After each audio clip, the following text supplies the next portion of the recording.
E agora, vá, escreva-o diante deles em uma tabuleta, e inscreva-o em um livro, que pode ser para o tempo para vir como testemunha para sempre.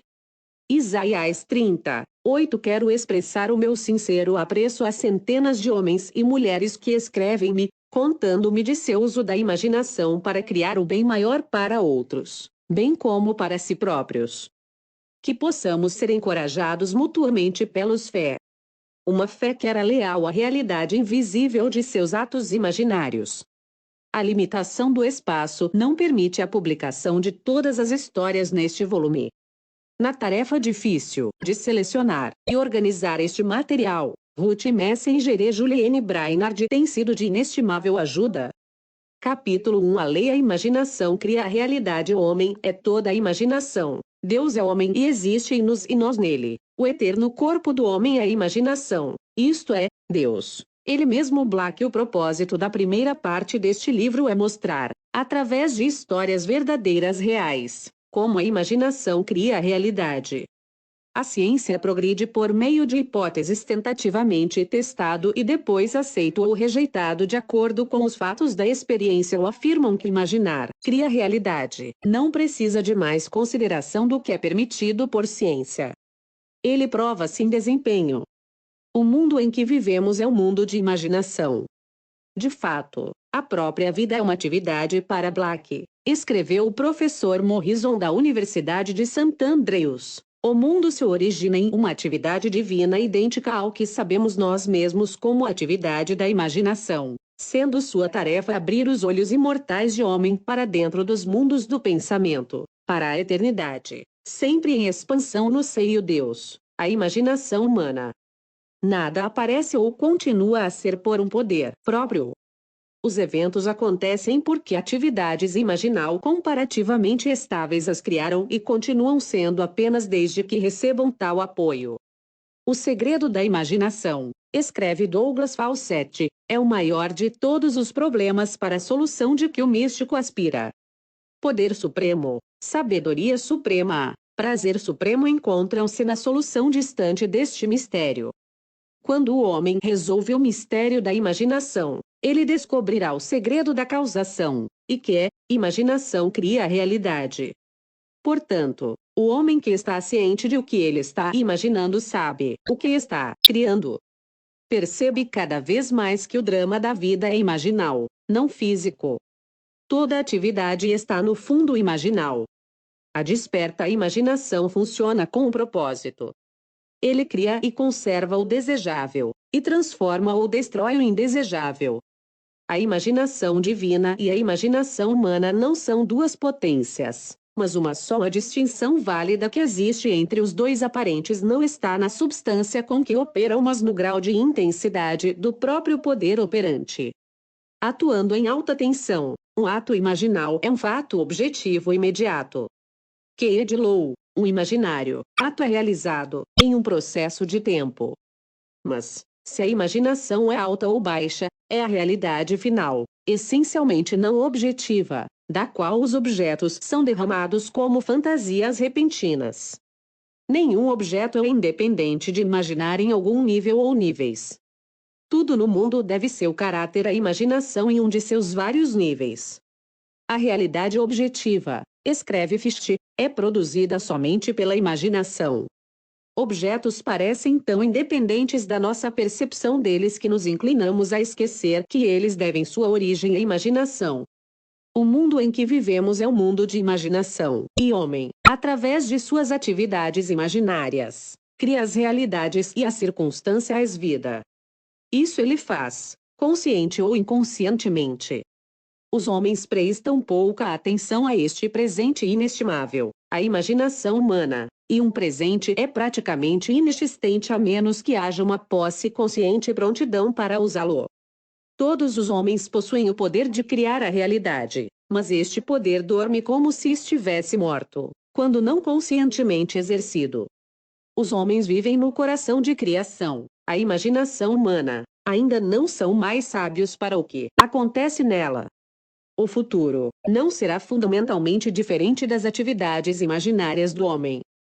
Portanto, o indivíduo que pode convocar à vontade qualquer atividade imaginária, aquele a quem as visões de sua imaginação são tão reais quanto as formas da natureza, é mestre de seu destino. O futuro é a atividade imaginal do homem em sua marcha criativa. Imaginar é o poder criativo não só do poeta, do artista, do ator e do orador, mas do cientista, o inventor, o comerciante e o artesão. Seu abuso em desenfreada imagem o lhe fazer óbvio. Mas seu abuso em repressão indevida gera uma esterilidade, que rouba o homem de riqueza real de experiência. Imaginar novas soluções para cada vez mais complexos problemas é muito mais nobre do que correr de problemas. A vida é a solução contínua de um problema continuamente sintético. Imaginar cria eventos. O mundo, criado da imaginação dos homens, compreende crenças conflitantes não numeradas. Portanto, pode haver nunca ser um estado perfeitamente estável ou estático. Os eventos de hoje são obrigados a perturbar a ordem estabelecida de ontem. Homens e mulheres imaginativos invariavelmente perturbam uma situação pré-paz, de espírito, não se curvar diante do ditado dos fatos e aceitar a vida com base no mundo sem afirmar a supremacia de seus atos imaginal sobre fatos e colocar todas as coisas em sujeição a eles. Segure-se rapidamente ao seu ideal em sua imaginação. Nada pode levá-lo de você, mas o seu fracasso em persistir em imaginar o ideal realizado. Imagine apenas estados que são de valor ou prometem bem. Para tentar alterar as circunstâncias antes de alterar sua atividade imaginal, é luta contra a própria natureza das coisas. Não pode haver mudança externa até que haja primeiro uma mudança imaginal. Tudo que você faz, desacompanhado por uma mudança imaginal, é apenas um reajuste fútil das superfícies. Imaginar o desejo cumprido traz uma união com esse estado, e durante essa união você se comporta de acordo com seu imaginário mudança. Isso mostra que uma mudança imaginal resultará em uma mudança de comportamento. No entanto, suas alterações imaginal ordinárias, como você passar de um estado para outro, são não transformações, porque cada uma delas é tão rapidamente sucedida por outra na direção oposta. Mas sempre que um estado cresce tão estável que se torne a sua constante, humor, sua atitude habitual, então esse estado habitual define seu caráter e é uma verdadeira transformação. Como você faz isso? Autoabandono. Esse é o segredo. Você deve abandonar-se mentalmente ao seu desejo realizado em seu amor por esse estado, e ao fazê-lo, viva no novo estado e não mais no antigo estado. Você não pode se comprometer com o que não faz amor. Então o segredo da autocomissão é a fé, além do amor. Fé é acreditar no que é inacreditável. Comprometa-se com o sentimento do desejo cumprido, na fé que este ato de autocomissão se tornará uma realidade. E deve tornar-se uma realidade porque imaginar cria a realidade. A imaginação é conservadora e transformadora. É conservador quando constrói seu mundo a partir de imagens fornecidas pela memória e a evidência dos sentidos. Isto é criativamente transformadora quando imagina as coisas como deveriam ser, construindo o mundo dos generosos sonhos de fantasia. Na procissão de imagens, as que têm precedência, naturalmente, são os dos sentidos. No entanto, um sentido presente impressão é apenas uma imagem. Não difere na natureza de uma imagem de memória ou imagem de um desejo, o que torna uma impressão de sentido presente tão objetivamente a imaginação do indivíduo funcionando nele e pensando nela. Enquanto que, numa memória, imagem ou desejo, a imaginação do indivíduo não está funcionando nele e o pensamento dele, mas está funcionando fora dele e pensando nisso. Se você entrasse na imagem em sua imaginação, então você saberia o que é ser criativamente transformador. Então você realizaria seu desejo. E aí você seria feliz. Cada imagem pode ser encarnada.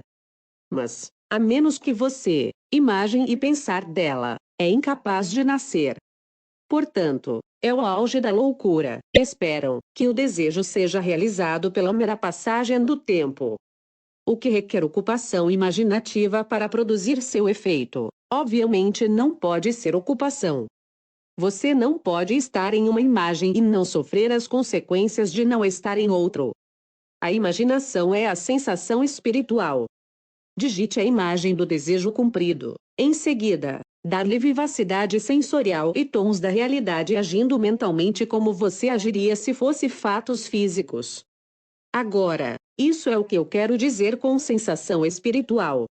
Imagine que você está segurando uma rosa em sua mão. Cheire isso. Você detecta o odor das rosas. Bem, se o rosa não está lá, por que sua fragrância no ar? Através da sensação espiritual, através da visão imaginal, som, cheiro, gosto e toque, você pode dar à imagem vivacidade sensorial. Se você fizer isso, todas as coisas conspirarão para ajudar sua colheita e após a reflexão, você verá quão sutis foram os fios que levaram ao seu objetivo. Você nunca poderia ter inventado os meios que sua atividade imaginal empregada para cumprir próprio. Se você deseja escapar de sua fixação sensorial presente, transformar sua vida presente em um sonho, do que bem poderia ser, você precisa, mas imagine que você já é o que você quer ser e sentir a maneira que você esperaria sentir sob tais circunstâncias. Como a imagem de uma criança que está refazendo o mundo depois próprio coração, criar o seu mundo de puros sonhos de fantasia. Entre mentalmente no sonho e mentalmente fazer o que você realmente faria, se fosse fisicamente verdade. Você irá descobrir que os sonhos não são realizados pelos ricos, mas pelo imaginário. Nada entre vocês e o cumprimento de seus sonhos, mas os fatos, e os fatos são as criações de imaginar. Se você mudar sua imaginação, você mudará os fatos. O homem e seu passado são uma estrutura contínua. Esta estrutura contém todos os fatos que foram conservadas e ainda operam abaixo do limiar de sua mente superficial. Para ele, é apenas história. Para ele, parece inalterável, o morto e firmemente fixo passado.